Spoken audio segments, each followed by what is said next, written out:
અને સૌપ્રથમ નજર કરીએ એક મહત્વના સમાચાર પર તો દાહોદના મનરેગા કૌભાંડનો મામલો જેમાં મંત્રી બચુ ખાબડના પુત્ર કિરણ ખાબડના રિમાન્ડ મંજૂર થયા છે। કિરણ ખાબડના 7 દિવસના રિમાન્ડ મંજૂર થયા છે। લવારિયા ખાતે 21 કામો કર્યા વગર નાણાં ઉપાડી લેવાયા હતા। આગળના ગુનામાં જામીન પર છૂટ્યા બાદ તરત પોલીસે અટકાયત કરી છે। ત્યારે કાગળ પર તમામ કામો થયા હતા પરંતુ રોડ બન્યા જ નહોતા અને મનરેગામાં આ રીતે સરકારને છેતરવામાં આવી હતી। સરકારના કરોડો રૂપિયા ચાઉ કરી દેવામાં આવ્યા।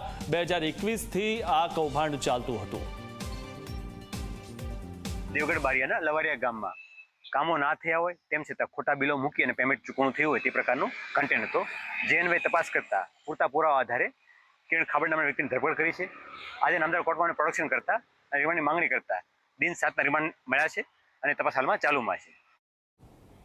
તો આ વિશે વધુ માહિતી મેળવી અમારા સંવાદદાતા ધ્રુવ ગોસ્વામી પાસેથી। ધ્રુવ, જે રીતે મંત્રી બચુ ખાબડના પુત્ર કિરણ ખાબડના રિમાન્ડ મંજૂર થયા છે, શું વધુ માહિતી?